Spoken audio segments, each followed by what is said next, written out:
उन लोगों के लिए जो फाइनेंस, मनी और इन्वेस्टिंग में इंटरेस्टेड है, क्योंकि इस बुक में ऑथर रॉबर्ट कियोसाकी ने जो बातें बचपन में अपने दोनों डैड से सीखी उसमें हमेशा जमीन और आसमान का फर्क रहता था। जो एडवाइस उनको उनके गरीब डैड देते थे, रिच डैड हमेशा उसका ऑपोजिट एडवाइस करते थे।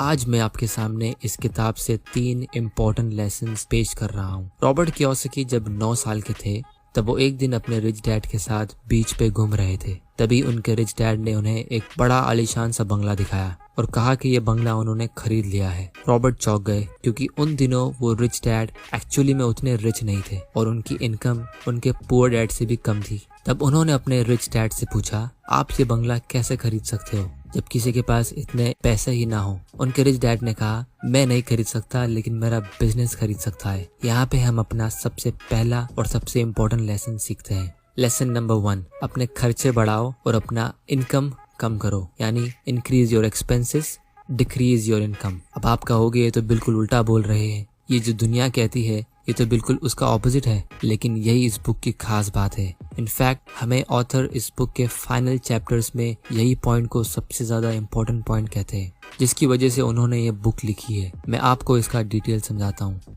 जब रॉबर्ट छोटे थे तब वो उनके रिच डैड के लिए नौकरी करते थे।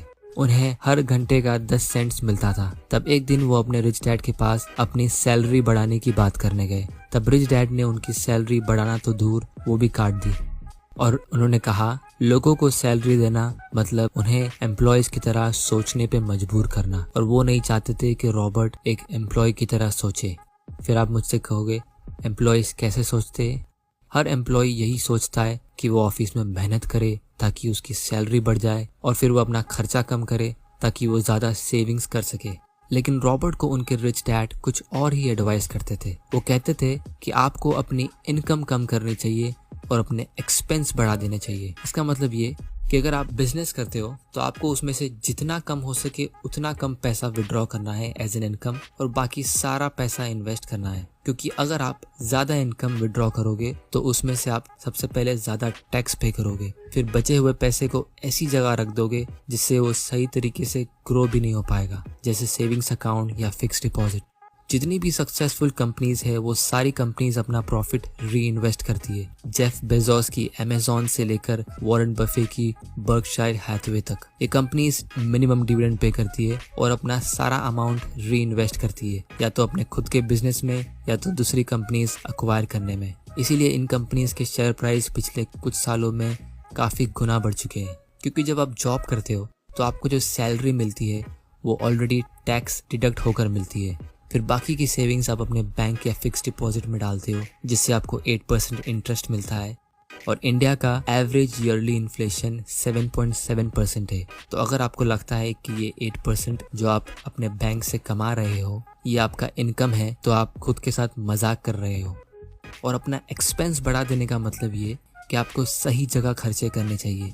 रॉबर्ट को उनके टैक्स स्ट्रेटजीज एक दिन एक इंटरेस्टिंग बात बता रहे थे। वो कह रहे थे कि जब भी कोई अमीर इंसान कंगाल होने वाला होता है तो वो इन 3 गलतियों में से एक गलती कर लेता है। सबसे पहली, या तो उसने एक महंगी जेट या कोई बोट या कोई महंगी कार खरीद ली होती है, या कोई वर्ल्ड टूर पे गया होता है, या उसने अपनी लॉयल वाइफ से डाइवोर्स करके किसी यंग लड़की से शादी कर ली होती है। ये तीनों ऐसे एक्सपेंस है जो इजीली कंट्रोल किए जा सकते हैं। और जब हम एक्सपेंस की बात करते हैं तो लोग यूजुअली वैकेशन, डिनर, शॉपिंग का सोचते हैं, लेकिन ऑथर के रिच डैड ऐसे एक्सपेंस की बात कर रहे हैं जो आपको सक्सेसफुल बनने में मदद करेंगे, जिनसे आपकी टैक्स सेविंग होगी, जो आपको हमेशा रिच रखेंगे। जैसे अपनी एजुकेशन पे, बुक्स पे, सेमिनार, या कोई ऐसा कोर्स या कोई ऐसे एसेट्स खरीदना जिससे आपको फ्यूचर में कैश फ्लो मिलेगा, या तो कोई ऐसा एम्प्लॉय हायर करना जो आपका मोनोटोनस काम कर सके ताकि आपको और फ्री टाइम मिल सके दूसरे बड़े प्रोजेक्ट्स हैंडल करने का।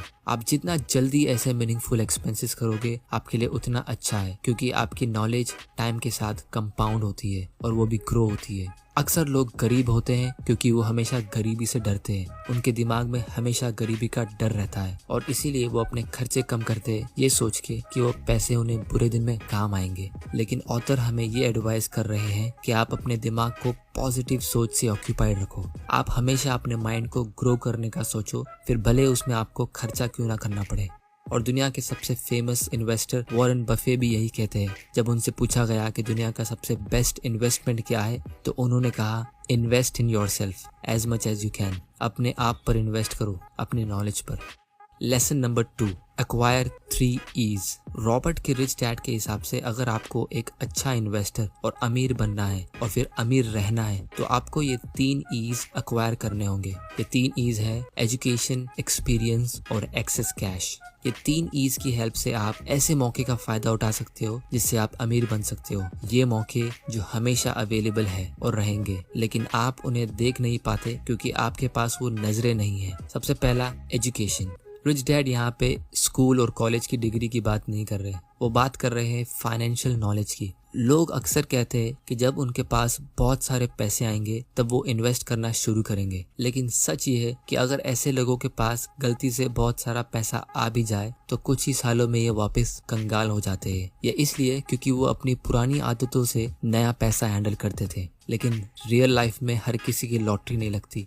रिच डैड यहाँ पे इस नॉलेज की बात कर रहे हैं कि आपको बिजनेस चलाना आता है या नहीं, बिजनेस कैसे स्टार्ट करते हैं और कैसे रन करते हैं, और सबसे इम्पोर्टेंट कंपनीज के फाइनेंशियल स्टेटमेंट जैसे बैलेंस शीट, इनकम स्टेटमेंट कैसे रीड करते हैं, इसका education.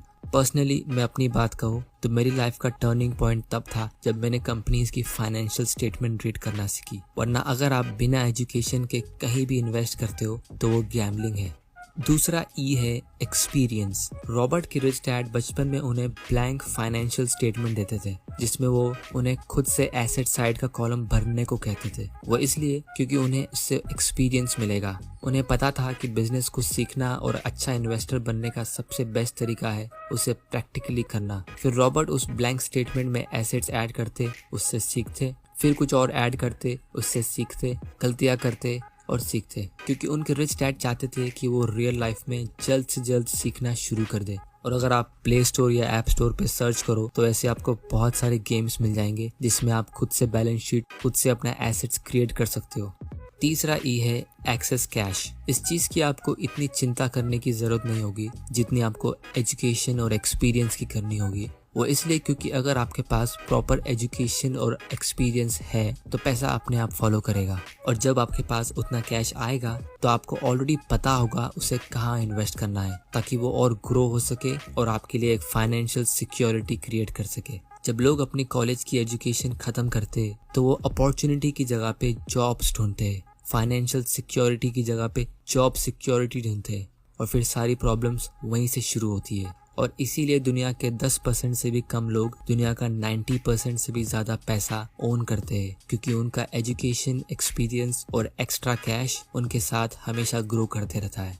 Lesson number 3, investing is not risky. Investing risky नहीं है क्योंकि आप उसके बारे में जानते नहीं हो, इसलिए आपको वो रिस्की लगता है। और यहाँ पे रॉबर्ट हमें एक इनसाइड इन्वेस्टर बनने क्यों कहते हैं। चलो आपसे एक सवाल करता हूँ, लोग रिच कैसे बनते हैं? या तो वो कोई बिजनेस में सक्सेसफुल होते हैं या किसी और के बिजनेस में पैसा इन्वेस्ट करते हैं, लेकिन ये चीज रातों रात नहीं होती। अगर आप कोई ऐसा स्टॉक खरीद भी लेते हो जो आपको बहुत अमीर बना सकता है, तो आपको फिर भी उसे कुछ सालों तक होल्ड करके रखना होता है, और उतने साल होल्ड करने के लिए आपके पास कोई खास रीजन होना चाहिए, वरना 99% से भी ज्यादा लोग जरा से स्टॉक के प्राइस के गिरने से उसे डर के मारे बेच देते हैं। अगर मैं अपना एग्जांपल दूं, मैंने अपने इनिशियल ईयर्स में ऐसी बहुत सारी गलती की है, और इन्वेस्टिंग में बहुत सारे ऐसे लेसन है जो आपको करके ही सीखने होते हैं। लेकिन जब आप अपनी खुद की कंपनी चला रहे हो तो आप शायद अपनी खुद की कंपनी के स्टॉक्स यूं ही नहीं बेचोगे। जैसे मुकेश अंबानी, उनके पास रिलायंस का 43% स्टॉक है।